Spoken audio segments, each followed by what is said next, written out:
Hi everyone.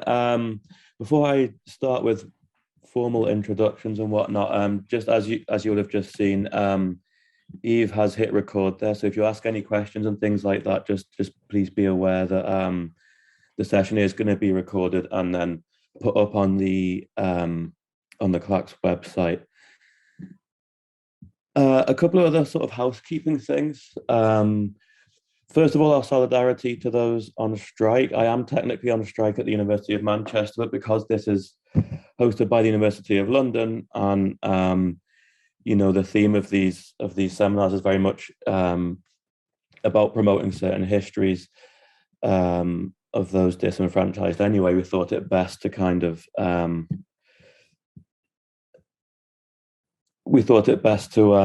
to go ahead with this event.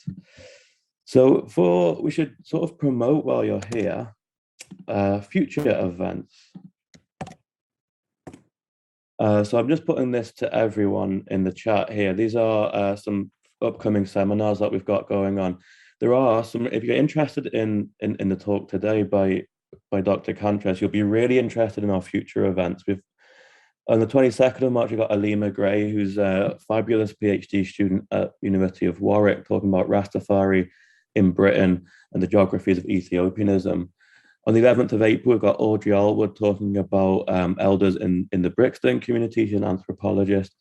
And further forward, we've got talks on the 10th of May by Maria Del Pilar Caladine and on the 14th of June by Khadija George. It's all in the link there, but a really stellar lineup, I think you'll agree. Going forward to next year, I'll just put mine and Eve's email addresses in. If anyone wants to give a paper, chair a paper, anything like that, please do get in touch with us. We're always really happy to field anything people want to kind of say. On that note, we are looking for a chair for Audrey Allwood's paper on elders in Brixton on the 11th of April. If you'd like to chair that, again, please do get in touch. Okay, so I'm about to hand over to Rob. Before that, I just want to thank my colleague Eve. Give us a wave, Eve, for doing the majority of the work for this event, and deserves the credit for that. I personally was really excited to hear James Cantres accept our invitation to give this paper. I've read all of his book. I have put it on the reading list for my first, second, and third years and my MA students. It's that good. It cuts across all those levels, and it's a brilliant intervention into general historiography of Black British history. It ties together those moments of pre-1948 right up until the later 20th century, and it does it in a really compelling way, in a really important way, because we often try and sort of think of Black British history starting in 1948. Of course it didn't. And Cantres's work makes that point really well. So I'm personally really excited about this paper. And on that note, I'll hand over to you, Rod. I should also introduce Rod, actually. Rod, many of you won't need, any kind of introduction for Rod. He's a community activist, a scholar in his own right. And Rod, you have a book coming out soon, is that right? Yes, probably around October, in around Black History Month. Yeah. Great. Well, I look forward to it. And on that note, I'll hand over to you, Rod. Thank you for that, Jack, and thank you for inviting me to chair this. What I just want to say about Jack is that he and I met up several years ago, and together we interviewed, I would say, about 30 elders within the West Indian community, and it was a lot of fun. So let's try and do that once again, if we can. But I'm here to talk about this wonderful book, Blackening Britain. So let me first introduce our guest today, Dr. James Cantres. He is an assistant professor in the Department of Africana, Puerto Rican, and Latin Studies at the Hunter College. His book, Blackening Britain, Caribbean Radicalism from Windrush to Decolonization, published by Rowman and Littlefield International in December of 2020, details the social and political histories of community formation, race consciousness, anti-imperialism, and the quandary of multiculturalism among West Indian migrants in London and in the decades following World War II. Commonly known as the Windrush generation, these imperial citizens reshaped British metropolitan culture and politics in subsequent decades. Professor Cantres explores the ways in which African diasporic art forms, radical intellectual pursuits, and Black power reflect belonging and unbelonging among Black peoples in Britain through the period of decolonization and independence in Asia, Africa, and the Caribbean. He was named a 2021 Cooney Academic for the Humanities and Sciences Henry Wasser Awardee for outstanding research. So without further ado, Dr. Cantres. Hi, everyone. Thank you so much. I want to thank you for the opportunity and the invitation. Thanks, Eve. Thanks, Jack. And thank you, Rod. The name of this talk is Nothing of This Kind in Britain, Caribbean Radicalism and Revolutionary Epistemologies Across the 1960s Black Atlantic. This draws from my recent book, Blackening Britain, Caribbean Radicalism, From Windrush to Decolonization. So everybody can see it there. Yeah.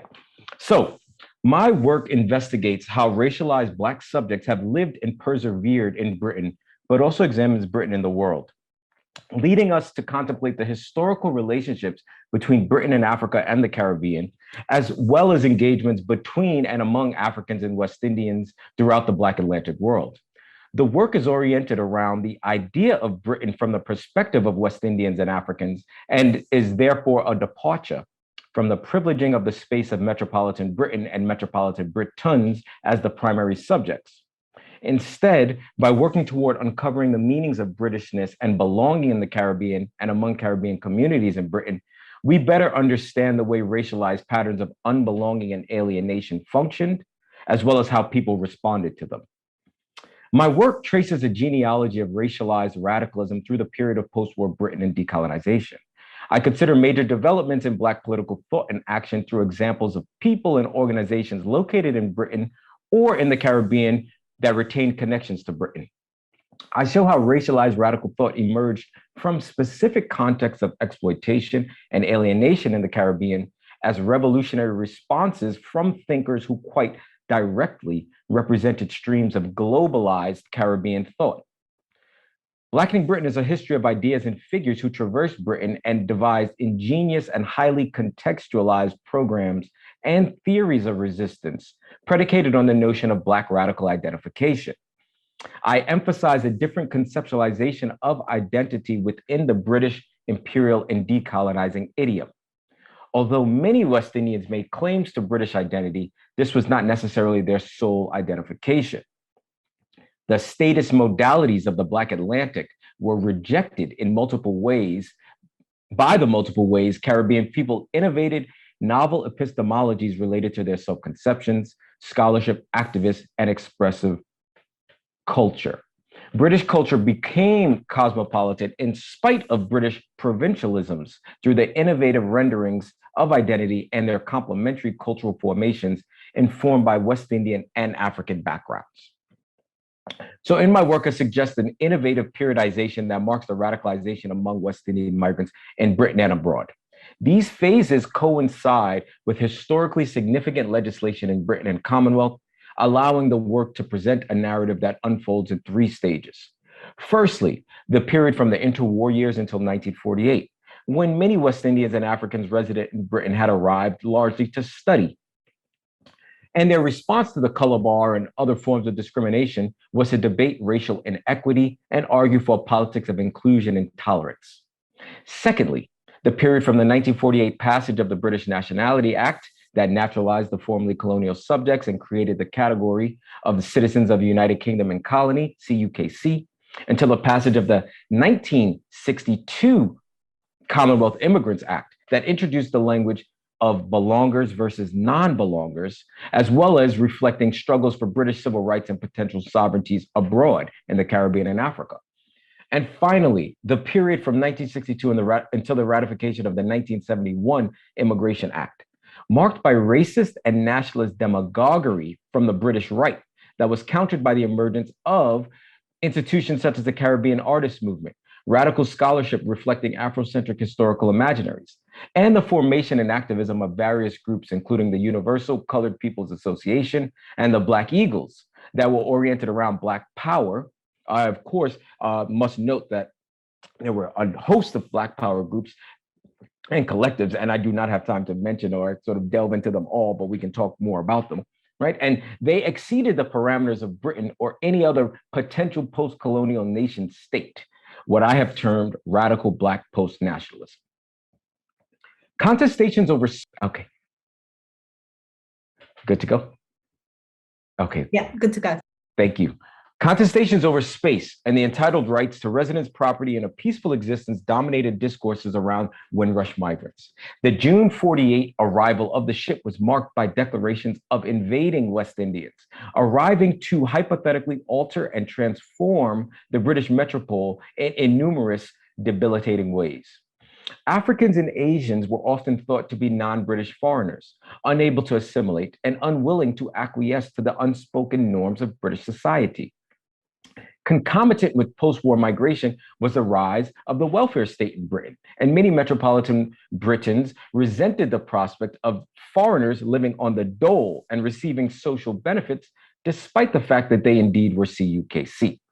Shop owners, pub operators, and landlords could express their displeasure with the colored presence through the rejection and exclusion of non-white tenants and clientele.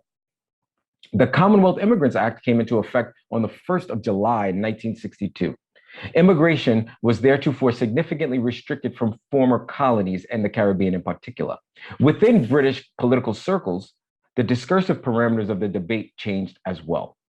R.F. Wood, the Assistant Secretary in charge of the Commonwealth Immigrants Division of the Home Office, explained that there was no option but to pass all the non-belongers from within and outside of Commonwealth through immigration controls. By the 1960s, the British government then had demarcated its metropolitan population and the constitution of its former empire into belongers and non-belongers. The problems of assimilation and acceptance for migrants of color was reaffirmed and legally sanctioned by British immigration policy at the end of empire. Debates on migration were implicitly biased against racialized migrants. They were often characterized as criminals or idlers. Upon receiving the royal assent in the House of Lords, the act was lauded for providing the courts the power to recommend deportation to clear out Commonwealth immigrants who have come to Britain with no intention, quote, of doing any real work and have run brothels or lived on the immoral earnings of women. Administrators and politicians alike acknowledged the racial tensions across Britain and credited the passage of the act as a measure that would actually lessen racial acrimony. The act was publicly praised for making possible for the first time keeping out misfits who have in the past contributed disproportionately to friction. Some Britons were convinced West Indians were the aggressors and instigators of racial tensions, despite clear evidence of the predatory role played by white teddy boys in riots in Notting Hill and Nottingham in 1958, as well as the exploitative lending practices of landlords in poorer urban districts. West Indians and other migrants of color were regarded as ungracious sojourners who resisted assimilation and worsened social conditions in the capital.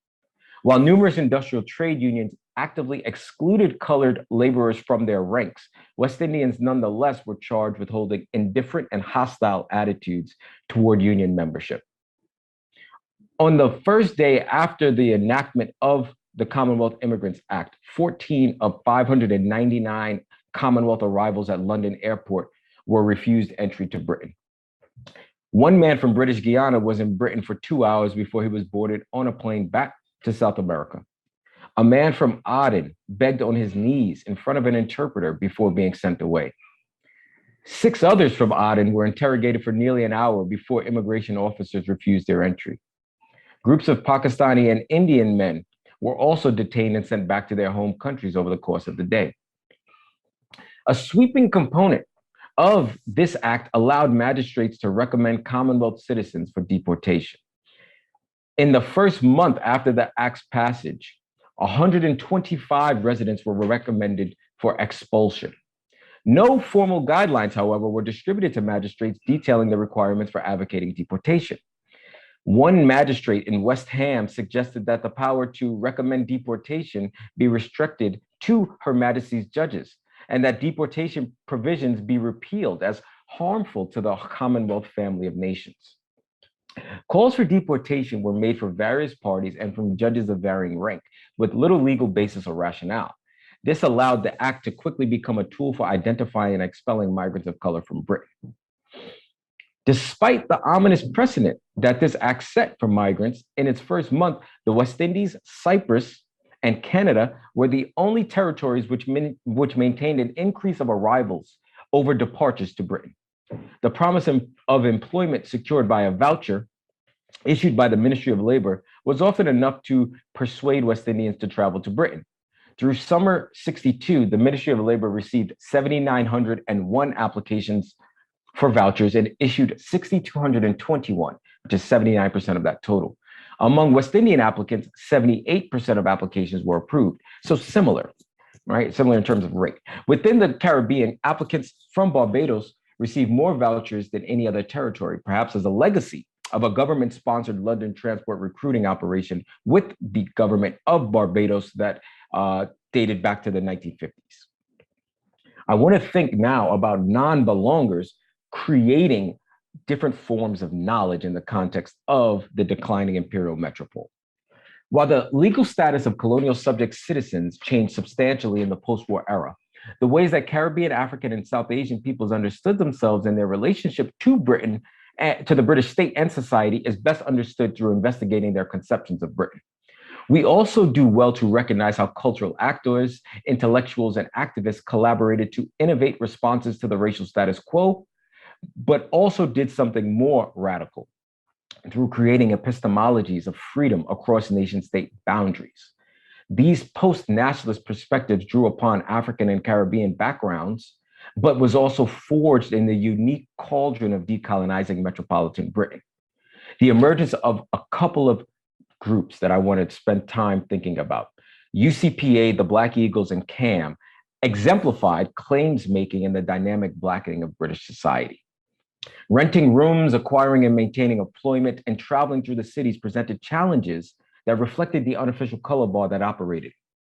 While there are no legal justifications or permissions to racially discriminate in Britain, there also existed no protections against racial discrimination. So a de facto racial preference pervaded the experiences of non-whites. In London, for instance, this meant that Black residents moved into disparate areas across the city where housing could be obtained, right? So from Brixton to Tottenham, right, to Notting Hill, right, all around different quadrants of the city. The extent to which working class colonial and post-colonial migrants of color in the industries organized together when excluded from trade unions or discriminated against according to racist hiring practices also merits discussion. For instance, the Bristol bus boycott in 1963 emerged as a response to the Bristol Omnibus Company's refusal to hire Black or Asian workers, and this lasted for 4 months.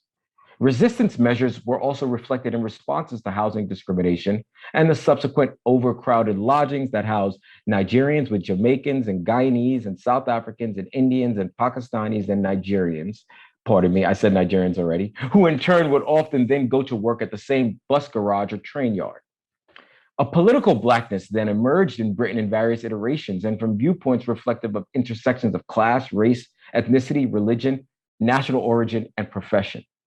Radical West Indians began to articulate a collective political identification in Britain unique to the metropolitan context and informed in critical ways by nascent movements in both the Caribbean and Africa and across the global South.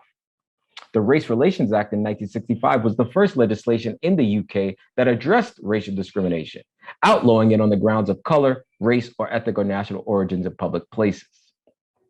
So 3 mobilizations: the Universal Colored People's Association, UCPA, the Black Eagles, and the Caribbean Artists Movement, CAM, exemplified the specific innovative praxis of Caribbean radicals who actualized theoretical claims to Afrocentric liberatory politics in the context of the declining imperial metropole. Meetings were held in the homes of members, and these expressions of sovereignty might best be understood by focusing our gaze on the specific and particular space of the home, the restaurant, or the pub. Black social justice activism and articulations for greater representation and recourse for West Indians was spearheaded by a diverse range of organizations motivated by the pursuit of liberation. The Universal Colored People's Association emerged in 1967 with Nigerian Obi Egbuna as one of the leaders, as well as the Guyanese Roy Saw. Right? This was founded in the aftermath of Stokely Carmichael delivering a speech at the Dialectics of Liberation Conference in London in summer 1967. Right? And UCPA argued in particular that the color line had coincided with the class line. In late 1967, they laid out a critique of the fabric of racial ideology and white supremacy by contending in one of their promotional pamphlets called Black Power in Britain the following: "It is men who make slaves of other men. It is therefore absurd to talk about making people free. You can only talk about stopping oppression. There is no such thing as the abolition of slavehood.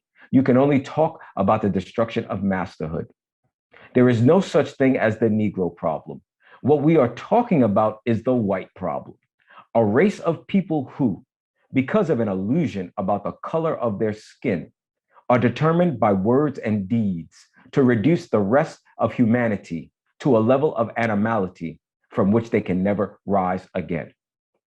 So UCPA decried the foundations of English society as embedded in the oppressive nature of white supremacy. Rather than suggesting solutions for race troubles or advocating for goodwill, they instead identified the white problem of racialized sub and superordination intrinsic in colonial and metropolitan British societies. So UCPA went beyond previous iterations of interracial collaborations, which I also discuss in my book, and efforts to mitigate the problem of race in Britain through direct articulations and denouncement of the unequal dynamics that empowered whites and disenfranchised Blacks. They noted that, quote, "Black peoples of Britain think that it is only the white men of Britain who oppress Black people. The racial organizations of Britain think that the Black man's problem would be over once Brixton, Paddington, and Perry Barr are integrated. Just as the African in Nigeria once thought that the political independence for Nigeria meant real freedom for the Black man. The Indian worker in Bombay once thought that the Black man in the Caribbean has a different problem from his." They recognized instead the intertwined iterations of white supremacist oppression in contexts around the former British colonies, as well as in the cities and enclaves where West Indians, Africans, and South Asians lived in Britain. They warned the, quote, "millions of Africans in Southern Africa who sincerely believe that it is only a handful of white settlers who are keeping them down and actually expect the white men of Britain to come to their aid, as well as the pernicious reality in the United States, where the Afro-American of Detroit thought until recently that his white oppressor was a different man from the white oppressor of the Vietnamese people." So UCPA mobilized a transnational race-based political movement. Through articulating a race-first political identity, they regarded the Negro of Harlem having much more in common with the African in Angola than he has with the man in a white neighborhood of Manhattan. This diasporic connection, predicated on racial identification, was a unifying factor they sought to maximize and marshal. In assessing the various regimes that repressed Black people around the world, UCPA criticized Southern Rhodesian Prime Minister Ian Smith, as well as his British counterpart, Harold Wilson, for both believing, quote, "that the African is an inferior being incapable of administering his own community," and for applying only a difference in tactics to subjugate Black people in their respective domains. For UCPA, the quarrel between Smith and Wilson was not a quarrel, quote, "between fascism and anti-fascism, but a quarrel between frankness and hypocrisy within a fascist framework." In this way, they critiqued neoliberalism, neocolonialism, settler politics, and the expression of white supremacist thought in Britain and Africa with respect to Black Africans.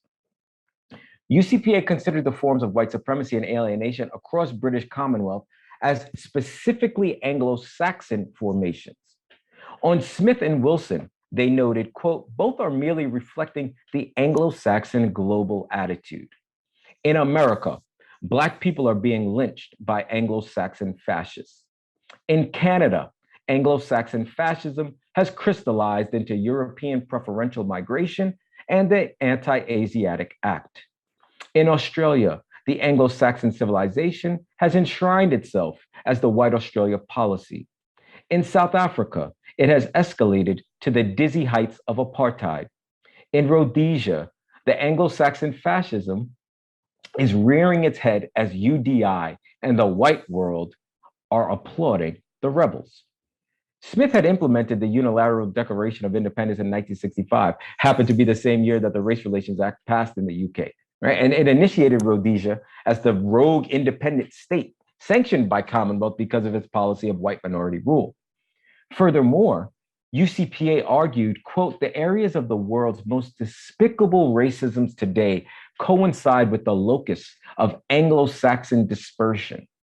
What we are facing is not isolated pockets of white oppression, but international white power. And the only force that can quell it is international Black power. So UCPA rejected the prominence of Anglo-Saxonism, which undergirded the logic of belongers and non-belongers in British metropolitan policymaking. Black power for UCPA represented a new stage in the revolutionary consciousness, quote, of the Black man. They defined Black power as the totality of the economic, cultural, political, and if necessary, military power, which the Black peoples of the world must acquire in order to get the white oppressor off their backs. Furthermore, they argued that Black power specifically was not, quote, the slogan of dissident Blacks. It is not Black fascism. It does not mean the demand of every white head on a platter. Black power does not even mean Black domination of the world. They offered instead revolutionary rhetoric rooted in alternative conceptualizations towards social justice. UCPA also encouraged cultural nationalism, right? And the aesthetic potential of Black self-images in popular iconography. They commended the, quote, Negro woman who no longer burnt her hair to whiten herself, and the Black American cultural schools emerging in the late 60s to teach Swahili and other African and Asian languages with pride. They noted that in Watts, in California, culture-voracious SNCC youths were chanting Odinga, Odinga with gusto. It's important to note that the UCPA strove to remain informed of the events and specific examples of Black pride and power in multiple locations in the United States. They were deeply committed to understanding the specificity and particular details of Black and African pride and expressions in sites other than the UK. They dissolved after a number of months in spring 1968, and one of their founders, Egbuna, the Nigerian-born novelist, playwright, and activist, continued to advocate for Black power. He wrote a memoir called Destroy This Temple, The Voice of Black Power in Britain in 1971. Right? Earlier, in July 1968, Egbuna was arrested and charged with writing a letter conspiring to murder white police officers. According to Destroy This Temple, he was dragged out of bed in the dead hours of the morning, and never saw his flat again till after 6 months of grueling detention in Brixton prison. While his bail application was rejected 5 times, Egbuna endured 23 hours of solitary confinement for the duration of his incarceration. He reflected further on the way the arrival and provocations of Stokely Carmichael spurred the formation of UCPA and the activism he continued after the group disbanded. Egbuna remembered how Carmichael's address that roused the crowd at Speaker's Corner in Hyde Park exposed the Black community in London to the rhetoric and consciousness of Black power. Egbuna remarked that, quote, by the time Carmichael finished speaking, it had become evident that if he was lucky enough to get away from Britain without being arrested, he was destined to be banned from ever coming back. Carmichael had articulated an unspoken sentiment among Black people in British communities.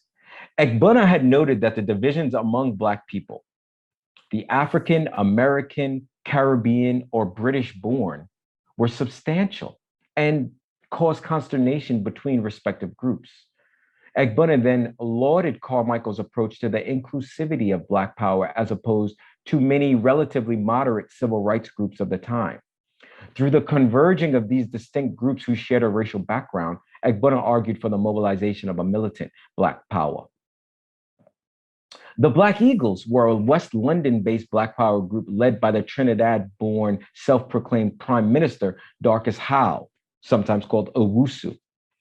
The fellow Trinidadian Michael X, earlier known as Michael de Freitas and later known as Michael Abdul Malik, contributed to the organization's activities as well, including by editing its periodical called Black Dimension.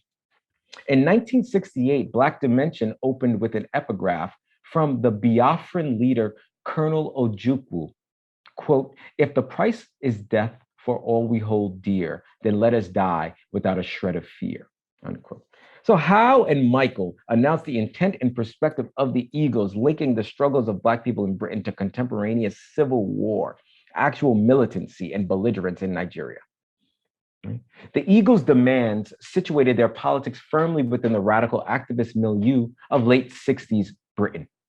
They insisted on a few things, including full employment for Black people in the UK, better housing conditions, and a role in determining housing allocation, an end to police brutality, freedom for imprisoned Black people, ensuring that Black criminal defendants were tried in courts of their peers, and education that exposed the true nature of the, quote, racist society in which they lived. As a core member of the Eagles, Michael transitioned from an earlier career as a strongman for the Poland-born Notting Hill slumlord Peter Rachman to a Black power advocate. In November 68, police entered Michael's home after receiving a tip that he had perpetrated a string of robberies. According to the Eagles, once inside, the police wrecked the house, herding Michael's children from room to room. They moved through the house until an officer produced a piece of cannabis half the size of one's little finger, claiming he found it in Michael's coat pocket. Under the leadership of Howe, this was quite ironic because the Eagles rejected drug use. Right? It countered their position of the creation of a new Black man, arguing that, quote, the taking of any drug was the path to the ruin of the Black mind. The Eagles also suggested the inextricable links between racial struggles in the United Kingdom and similar movements around Black racial justice around the world. They championed the rise of Black nationalisms through becoming increasingly aware of their political power, claiming that the Americans are taking a spanking from our brothers in Black America. The Eagles framed the exploitative power of white dominant English culture in 4 stages. They insisted that, quote, Whitey first pacifies. Secondly, he contains. Thirdly, he punishes, silences, or imprisons. Finally, he exterminates. Drawing on the notoriety of Enoch Powell, a leader of the right in Britain, the Eagles referred to his advocacy for repatriation as the final stage in the elimination of Black power mobilizations and Black people. By arguing for the cessation of colored migration and the expulsion of Black and brown Commonwealth citizens, the Eagles determined Powell wished to say, quote, nigger, go home. We don't need you anymore, unquote. By characterizing Powell in more severe terms, that of an unabashed and selfishly colonial-minded racist, the Eagles articulated a more radical sensibility regarding racial uplift and representation. They castigated Powell in no uncertain terms, despite his position having been reflected in the politics and articulations of much more mainstream conservative party figures as well. Howe and Michael mobilized around British affairs and also engaged with the Black power and civil rights movements in the United States.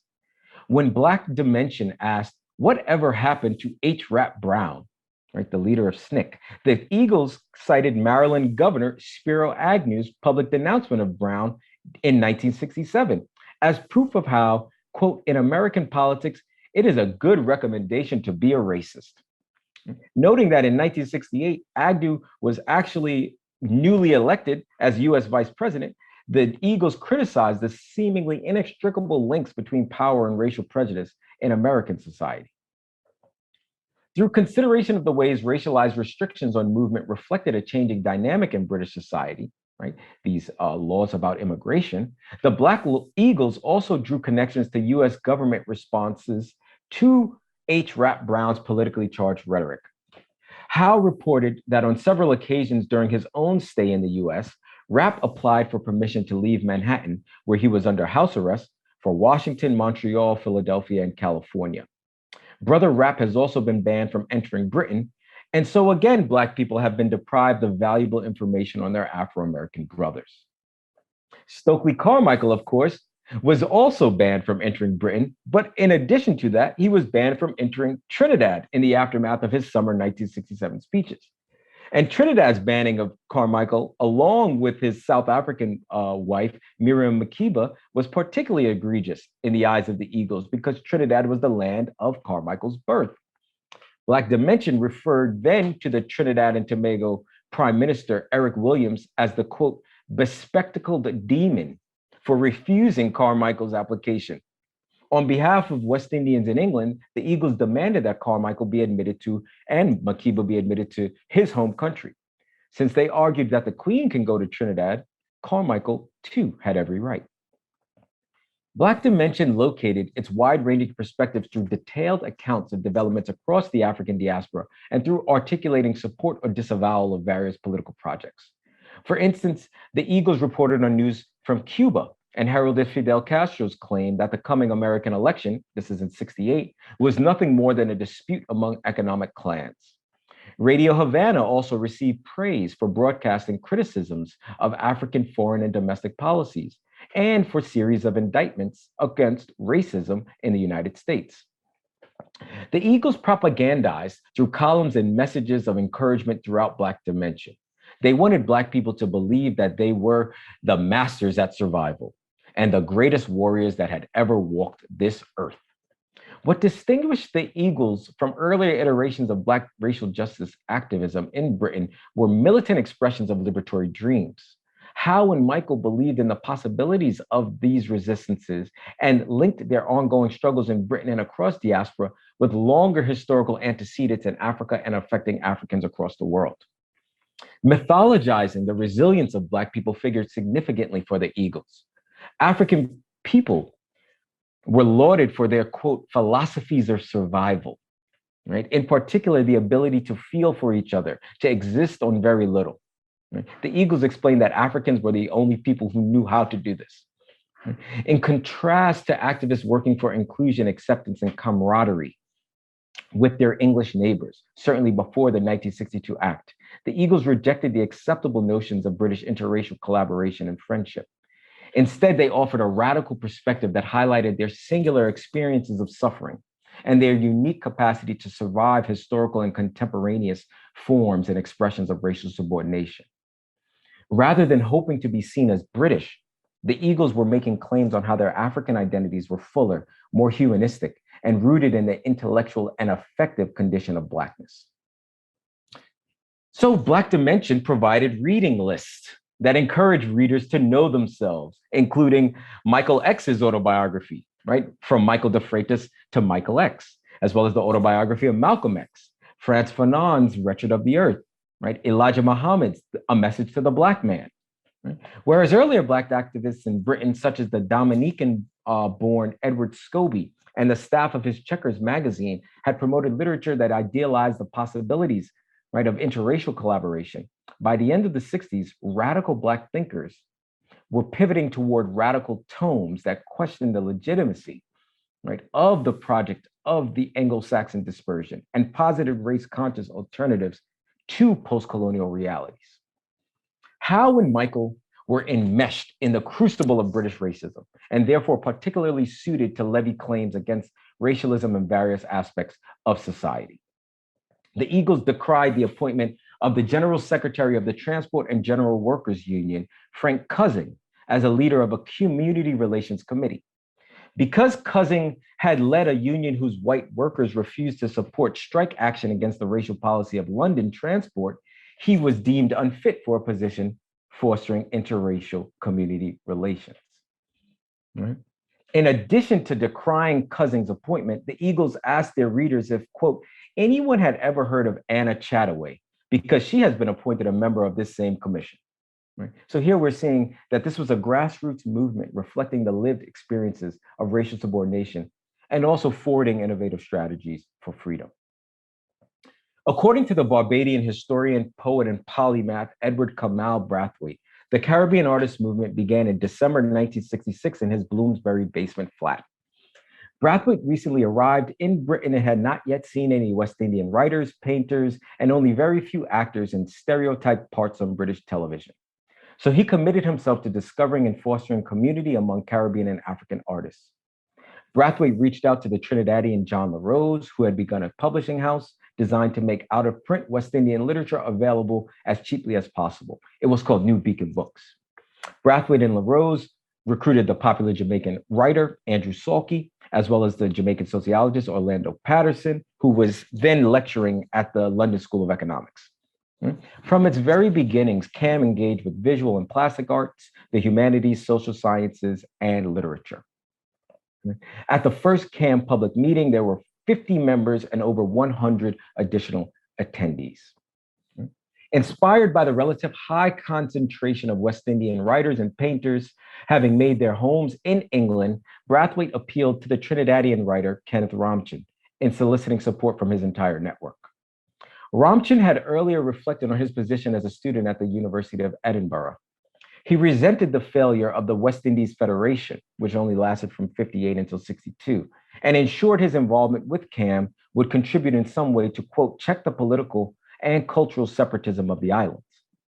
Ramchin argued for interdisciplinarity when framing and investigating West Indian art and aesthetics. Caribbean arts and social formations were unbound by the confines of singular intellectual disciplines or pursuits. Ramchin's exclusion in Edinburgh made him feel, quote, like a raving fanatic, suggesting that after traveling across the ocean to Britain, Caribbean writers remained estranged from one another as cultural and intellectual elites spread throughout the metropole. In January 1967, Salkey interviewed the head of the Democratic Labour Party, then the opposition in Trinidad and Tobago, Dr. Rudranath Kapildeo, for the BBC. Kapildeo was also an uncle of the writer V.S. Naipaul. Salkey remembered Kapildeo as one of the most richly rewarding West Indian intellectuals. CAM was connecting with artists, intellectuals, and political actors on each side of the Atlantic. They remained concerned not only with the notion of exile from the region while living in Britain, but also a nuanced and continued relationship with the West Indies, following developments there and reciprocating by broadcasting their London-based activities back home. By summer 67, the original CAM members established contacts with organizations across the Caribbean. Patterson had returned to Jamaica to take up a post at UWI, the University of West Indies in Mona, and along with Dermot Hussey of Radio Jamaica, served as point persons for CAM based in Kingston. Meanwhile, Brathwaite planned the first conference on Caribbean arts in Britain. The conferences were forged around the question and expression of arts and art production, rather than as strictly political movement-based organizing. In London, Loxley Comrie, a Jamaican and the discussion officer of the Union of West Indian Students in Great Britain and Ireland, hoped to organize a meeting at the West Indian Students Center on Black Power, which, due to misgivings from unnamed big brothers in high places, was revised to the title of Human Rights and the Black Man. Oliver Clark wrote to Brathwaite from Jamaica, where he had successfully solicited funds for the conference brochure, highlighting the ways West Indians were contributing directly to CAM-initiated efforts across multiple geographies. Brathwaite recounted the first meeting of the Conference of Caribbean Writers in 1967 as the, quote, first of its kind in Britain. This is where this talk gets its title from. Although there had been earlier meetings and conferences of Black radicals, which I addressed throughout my work, Brathwaite's statement firstly regards the presence of British Caribbean intellectuals in Britain as anomalous. Secondly, posited a critical historical moment where the terms of intellectual engagement among the attendees was oriented around more radical frameworks than before. And finally, suggests the conceptual newness of the Caribbean artist movement, informed by the West Indian background and emergent in Britain. CAM mobilizations demonstrate the unique diasporic formations rendered through Caribbean historical actors reckoning between histories, citizenships, privileges destroyed or taken away, and the emergence of new modes of liberatory thinking. Afro-Caribbean political negotiations and innovative imaginaries reflect tensions of the unique historical moment out of which they emerge in the context of Black Atlantic upheavals. And Black power politics also figured directly into the configurations of CAM activists and intellectuals. LaRose remarked that after his visit in August 67, again, we returned to Carmichael. The effect of Stokely Carmichael was a catalyst in a way nothing before had been. The Jamaican Richard Small concurred, noting that the politics in Britain of Black people in Britain began to reflect a consciousness, quote, of themselves, not as immigrants in England, not as minorities, not as organizations, but in terms of the slogans of the Third World and Black power, unquote. Not content with struggling for a predetermined set of civil and social rights and a sense of national belonging to Britain, Small argued for the radicalization of the Black political in Britain that conceptualized itself as a broader, more ambitious, and globally conscious within the framework of race. He insisted that in considering the potential role of the artists in the Black communities in Britain, artists would be encouraged to talk in terms of where we are, to lay the foundations for the international overthrow of racism. So CAM leadership addressed problems of racialization in Britain, but of course remained concerned with perhaps post-nationalist radical visions for the organization. They circulated a newsletter from London and actually in March 68 issued a newsletter from Jamaica. Right? However, concomitant with domestic unrest in response to Walter Rodney's banishment from Jamaica in 1968, CAM's Jamaica affiliate struggled to establish a permanent presence in the island. Nevertheless, the collective offered a revolutionary perspective on the possibilities of artistic and political collaboration. In association with the New World Group in Jamaica, CAM hosted a talk by Marina Maxwell, the Trinidad-born developer of the Yard Theater and the acting secretary of CAM in 1968, entitled Towards a Revolution in the Arts. Maxwell is also known as Marina Ama Omowale Maxwell today. Maxwell argued that the upheavals, revolutions, and new attitudes and thought in the Third World had caused serious reverberations in the West Indies. She applauded writers, musicians, and poets for coming home, not only literally, but also psychologically. Maxwell, reflecting CAM perspectives in Britain and abroad, sought to reconcile their current status through reclaiming the shattered histories of Black African peoples. Right? She broke with traditional Eurocentric epistemologies that characterize mainstream political thought. Maxwell targeted, quote, sick Europe that rejects me with every migrant bill. American materialism that has no place for people of color, but as role-playing sambos, step-and-fetchits, and as cheap labor. And instead, sought to foster a class of artist intellectual activists that would serve as translator of my people's voices, part of the throbbing explosion of the pan-sawing masses, the wailing tender guitar, the power of the drum. Maxwell evoked Kamau Brathwaite's earlier claims for the place of creative artists in the vanguard of revolutionary struggle. She recalled his proclamation that, quote, the alternative tradition is belly-centered. In the beat, the drum, this region of the head is the center of the mighty sparrow's art, the source of Louise Bennett's vitality, the bloodbeat of ska and jazz. And behind the whole revolt, there lies the deep rhythmical and formal influence of Africa. The link to Africa for Maxwell was essential as the origin space for resistance and potential root of new revolutionary thought.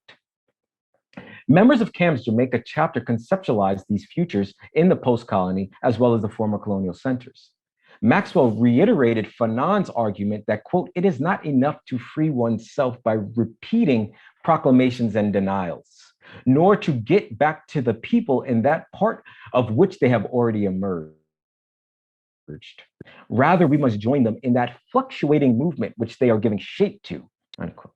The burden on the newly liberated Black masses was to create culture and persevere through the difficult terrain of the zone of occult instability, for that was where souls are crystallized.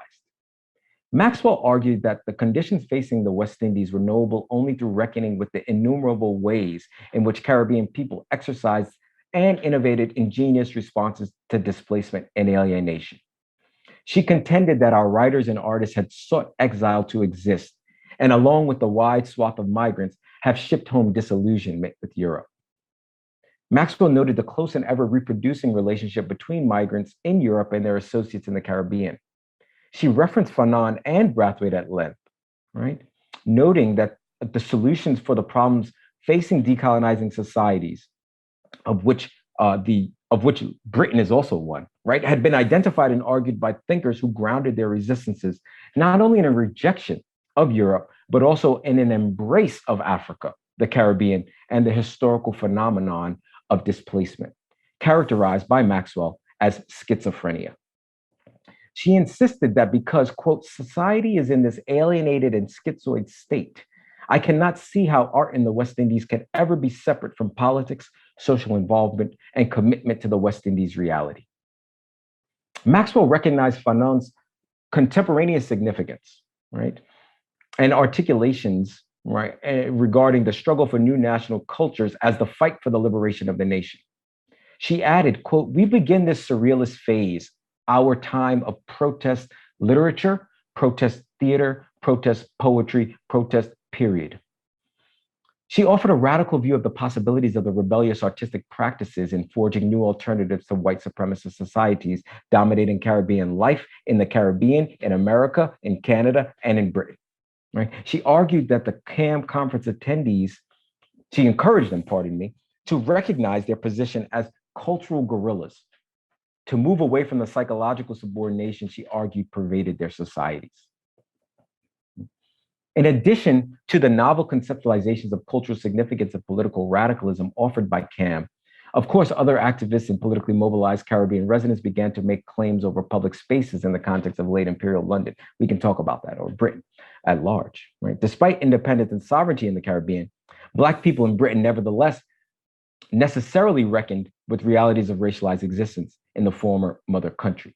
Now, just by way of conclusion, I don't want to go too. Thank you. By the 1970s, radical Black thinkers instead envisioned and created innovative epistemologies of Black achievement, resistance, and futures. Through rejecting the residual status quo of colonialism and inaugurating new Black publics spanning the Atlantic, Caribbean radicals articulated domain over contestations regarding race, citizenship, and identity in Britain and abroad. Engaged outside of the limitations of singular practices of disciplines, right? These mobilizations offered a novel and imaginative politics forged in multiple sites, Britain, the Caribbean, and Africa, that ultimately upset nation building and civil rights discourses in favor of revolutionary epistemologies and knowledge making and the transformation of the wider Afro-Atlantic world. Thank you so much for your time. Everybody put their hands together and give a wonderful round of applause. Thank you so much, Dr. Cantres. At this stage, have your water, and let's see if we have any questions from the audience. I have a few of my own, but this was a wonderful presentation. I think, if you will, I think I'll just start it and let others. Let's see now. Much of your research took place while you were based in Trinidad and Tobago. Is that correct? Yep. Some of it did, sure. Yes. Some of it did. Home of Eric Williams, the first premier of the independent islands of Trinidad and Tobago. To what degree were you influenced by his seminal work of 1944, The Study of Capitalism and Slavery? Certainly. Thank you so much, Rod. And indeed, I was really excited always to think about Eric Williams in multiple ways, I should say, right? As a statesman, I think he's fascinating, right? We think about the sort of position of the pater patria, right? The sort of the national founding figures, right, of these post-colonial states, both in the Caribbean and Africa. And there's always a lot that we have to think about when we think about the actual praxis of political power. Right? But I also was really interested in Williams in the context of his scholarship, right? And thinking about Williams as someone who's arriving in Britain in a time, right, before 1948, right, at Oxford, right, who has come from a particular background in Trinidad, right, that is unique, right, that is in some ways essentially singular, right? His ability, right, or his access to the Queen's Royal College, right, which would not have been widespread among Trinidad's Black population at the time, right? So by thinking about those sort of biographical notes, then I became more interested then in what was pushing him towards creating a study and pursuing a kind of research that really was undermining, right, critiquing but also providing an alternative to the dominant historiography, not only about political economy, right, but the political economy of slavery, right, but also about the moral historiography of Britain as an empire and nation.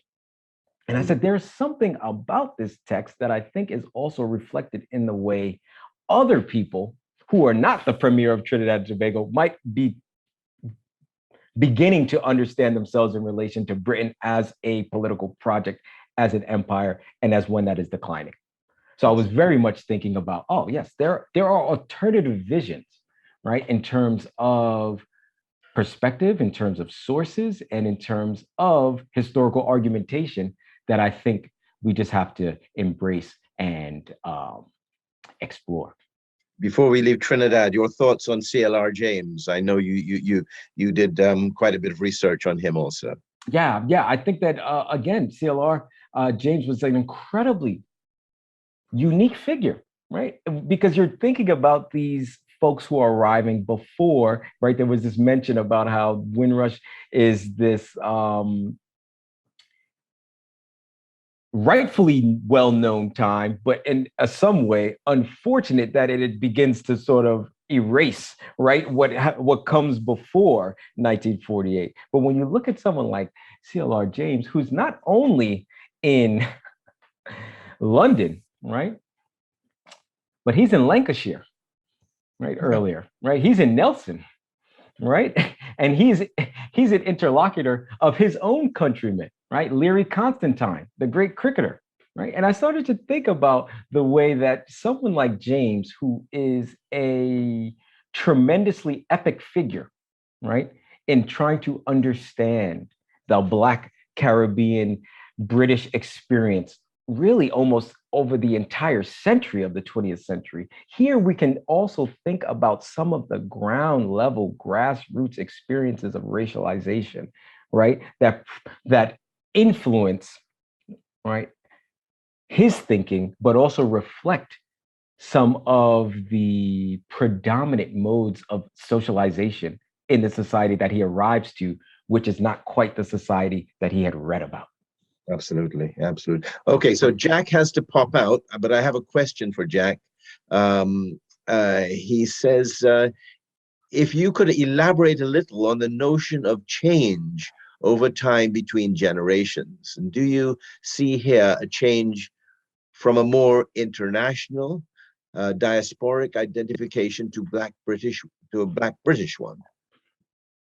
Yeah, thank you. That's a great question, Jack. And I think that there is evidence that there is a generational difference, right? I think that it is a bit of a fraught one. I don't think it's simply that if you are born in Britain as opposed to your parents being born in Africa or the Caribbean, that you may feel more British. But I do think that there is a dynamic, right, that then provides for a different kind of basis for one's identity relative to the idea of Britain, right? And what I mean by that is that I actually think it happens in later generations, right? And it happens the further away one is from the so-called Windrush generation. I don't mean to say so-called, but the further one is from Windrush, right? I think there are possibilities, right, that the British identification becomes stronger, but it's not only because people are born there, it is because of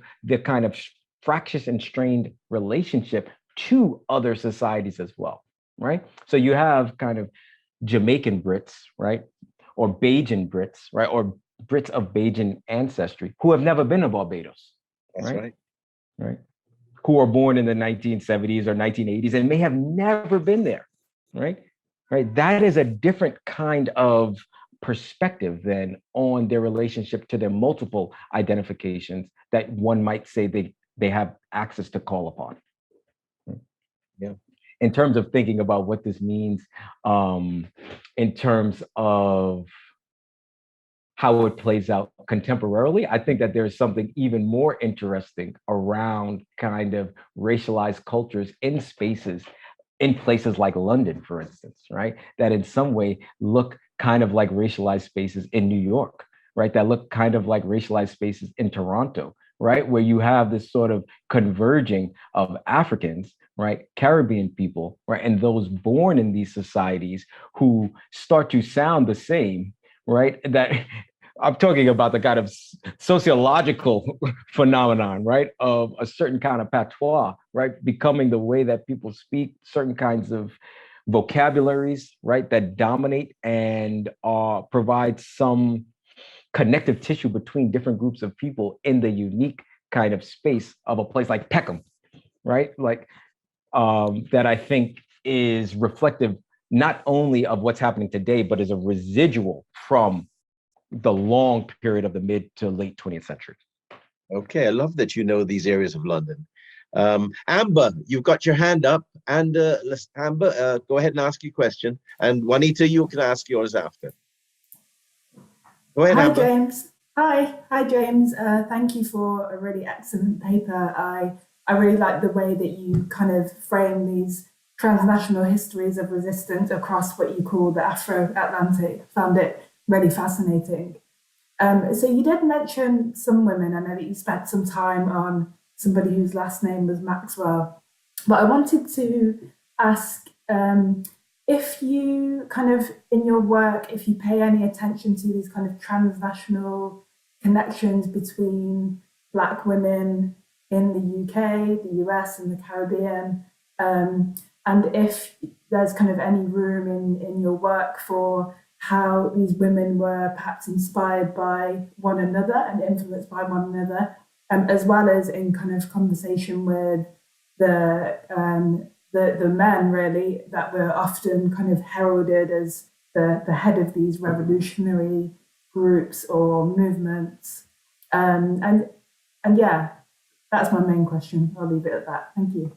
Thank you so much for that question. And yes, I do work on it and I do think about it. And it's sort of just outside of the parameters of what I was talking about today in terms of chronology, right? But certain in the early period of the 1970s, you have the emergence of the British Black Panther movement, right? And we're talking about really key and critical positions being played by people like Althea Jones LeCointe, right, from Trinidad, and thinking about there's also the British-born Zainab Abbas, right, sort of Sudanese Egyptian heritage, right, who are in contact across Britain, but also in contact with the Black Panther Party in the United States, right, and with someone like Angela Davis, for instance, right, as a figure who is moving through geographies when she's not incarcerated in California, right, who is interacting,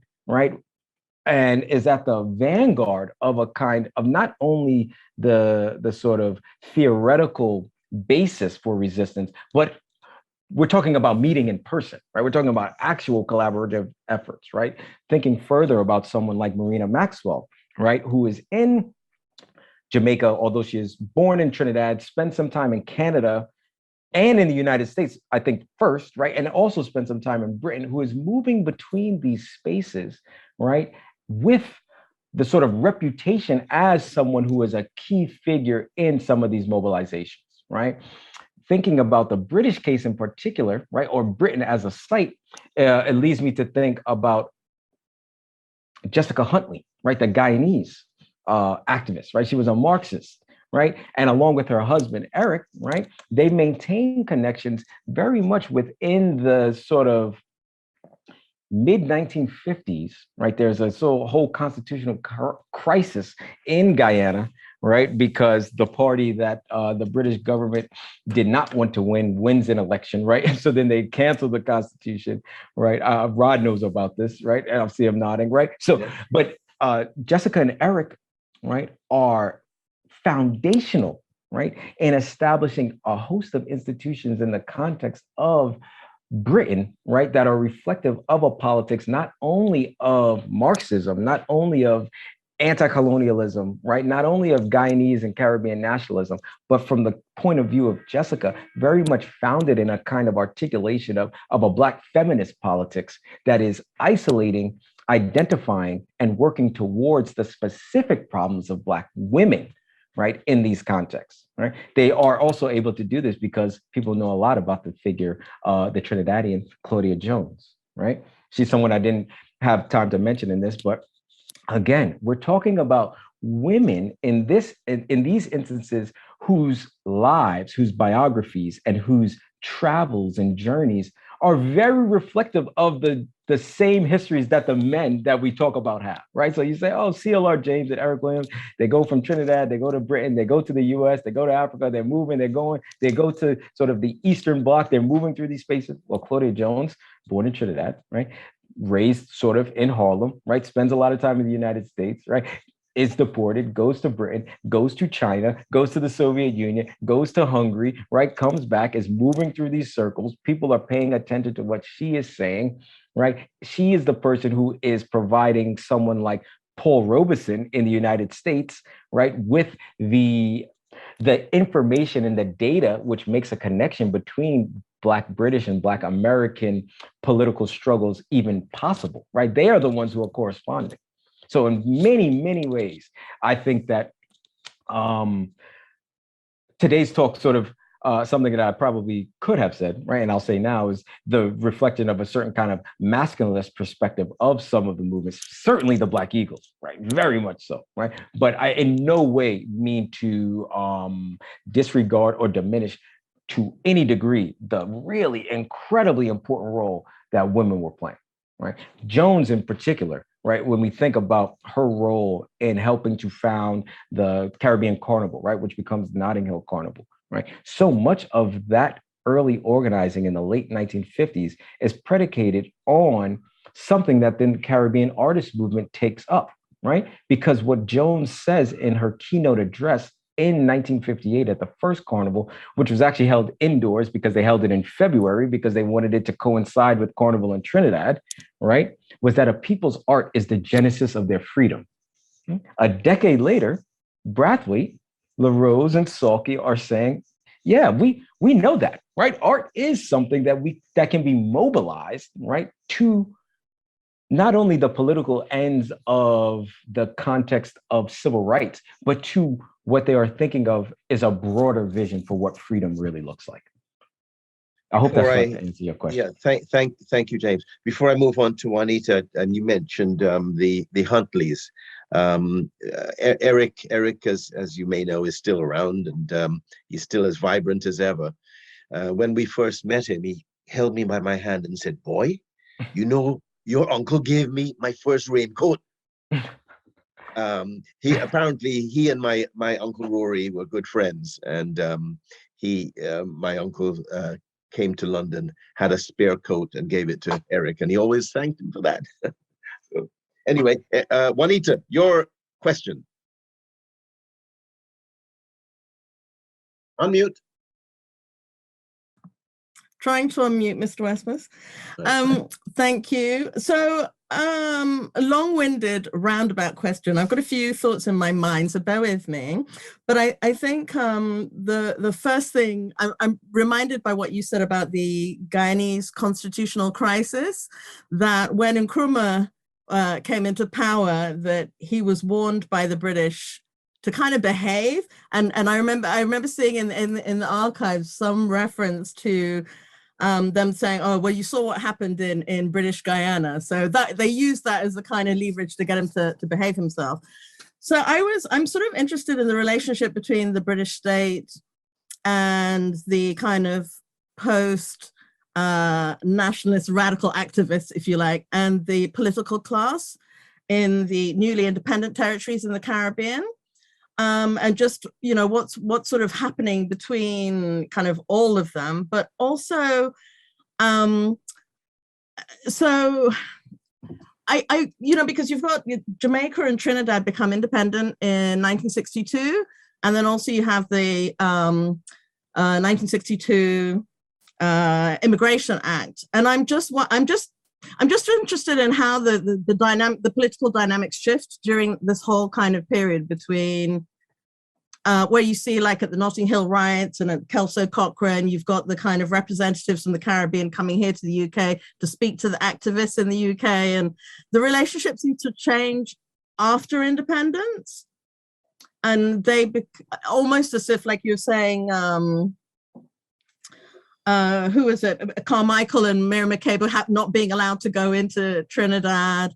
Whether those kind of, for all the hope of that independence, those territories then becomes kind of neo-colonial in a sense. So does that then hamper the connection between them and the activists on the ground, given how radical they are? Yeah, do you get what I'm trying to get at? Yeah, certainly. I think what's is a great question, and I think what's happening is that you have activists, right, in multiple nodes in different sites around the Black Atlantic, right, beginning to encounter directly the limits of sovereignty, the limits of citizenship, right, and it's reflected among those who are living in Britain, but it's also reflected in people living in places like Jamaica, in places like Trinidad. Right. So what is happening when Walter Rodney, right, is banned from re-entering Jamaica, right, and where he's actually working, right, is that the students at UWI get together.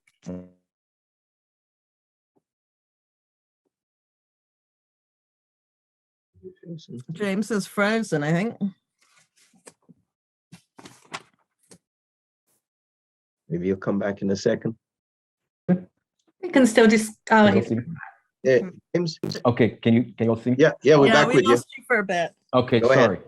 So after Rodney is banned, right, students mobilize, right, and argue on his behalf. And the governmental response is then to send in the troops, right? So then it's very clear, right, that there, again, this is another way of sort of saying, behave yourselves, right? In the context of the post-colony, in the context of independence, what you have is a hardening, right, of methods of retaining and holding on to power, even among those who are part of the post-colonial elite, right? This idea that the apparatus of state power can be marshaled against its own people in this way is one that leaders in the Caribbean and Africa become very familiar with very quickly, right? We see it also in Trinidad in the Black Power Revolution in 1970, right? Where Williams, right, is not necessarily fond of the questions that are being asked of him, right? From really what becomes a new emergent kind of political consciousness in Trinidad, right? Which, because it involves both Afro and Indo descendants, right? Which normally had formed kind of the rival factions of political organization, right? When they're getting together, right? And it's not just the workers in Trinidad, and it's not just the students, but it's Black and Indian workers and students, then that becomes something which is unmanageable in the context of Trinidad as a post-colonial state. And the result is its sort of targeting, right? So what I think is actually happening is that you continue to have some really critical and incredibly smart and ingenious organizing that's happening with broader visions, right? Against repression, right? In multiple Caribbean sites that become conversant and remain engaged, I would say, with efforts in Africa and Britain and the United States. I think it continues, but it happens in a sense where it doesn't just become about what's happening in Parliament in London, right? But there is notice, right, for what's happening in Jamaica. There's notice for what's happening in Guyana. There's notice for what's happening in Barbados or in Trinidad. And there is a kind of more clearly articulated solidarity across these spaces. James, did you see the Steve McQueen series, Small Acts? I did. Any thoughts on that? Oh, I really liked it. Visually, it's very sumptuous, right? Visually, it's just sort of beautiful, right? And I think it's, were there 5 films? Is that correct? Sort of like an anthology. It could be, yes. No. It was very well received here in the UK. Yeah. I enjoyed watching it, and I got certainly, I would say the one that probably made me the most excited was about the Mangrove 9, right? Just in terms of what, in terms of just having been looking at some files in the archives and thinking then about how this now looks on my screen was a fun experience. But I absolutely sort of enjoy the films, and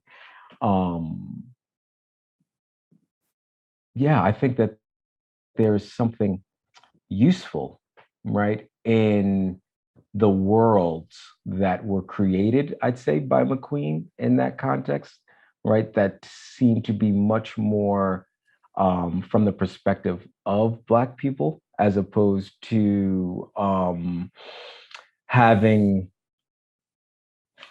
stories that are British with sort of Black folks moving through them, but really kind of a more fuller representation of what it might be like when you walk out of your house, right, in the skin that you have, that Absolutely. I thought was nice.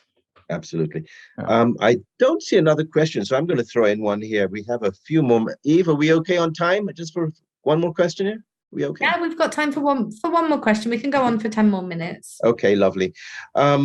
James, the Dominican Edward Scobie, he insisted that it was our duty to see that they're given the facts plainly and truthfully. He was referring to the uninformed Britons. And it made me think of an occasion when here I am saying, talking about another uncle of mine, but when he was demobbed from serving in the British Army in 1945, he needed to get some money to go back to Guyana. So he took a job at a restaurant in Piccadilly called Lions, and he was a dishwasher. And he recalled many years later to me a story where a little old lady came up to him and said, "Where are you from?" And he said the dishwasher was making a lot of noise, but he heard her okay. And he said, "Well, I'm from British Guyana." And she said, "Oh, I hear you eat mice there." And he thought, she said, "I hear you eat rice." And he said, "Yes, we do, but not like you with milk and sugar. We put a little salt in ours." And then she screamed and walked away. But that he said, it just showed the ignorance of the individuals, the average man in the street, about the colonies. So when do you think attitudes started to change, James, about what the colonies were all about? It's really different. That's a terribly wonderful story. You can repeat it. Thank you. I have your permission to hold that one. I'll hold that one, right? And I'll retell it. But it's difficult to say when exactly it happens, right? I think that, as I also write about, there are all these accounts of students, right, who are arriving in the British universities, right, in the 1950s or so, and they're encountering, right, fellow students who are shocked that they speak English, right? With the idea that they have no sense of what the Constitution of the Empire is, right? Although ostensibly they should, right? They're university students, right? But there are ways in which, I think that there are some accounts of students walking and having people touch their hair, right? Or student accounts where they say someone was looking for my tail. They heard I had a tail, right? Right, because that's what I used to hold onto the tree at home, right? So, and this is in the 1950s, right? I don't know when exactly, but I do see that there are also a lot of publicity efforts, I would say, in the 1960s that begin to counteract this in some way, right? And this is often also in popular press, kind of the daily papers, right? And local papers, right? Local papers that have profiles, right, of residents who say, look, I'm trying to remember the name of this paper, but they did a number of series, and they said, oh, these are the boys from Jamaica, right? Where is Jamaica? Who are Jamaicans? What do we know about them? Because these are the people who live in this community now, right? Or the boys from Ghana, right?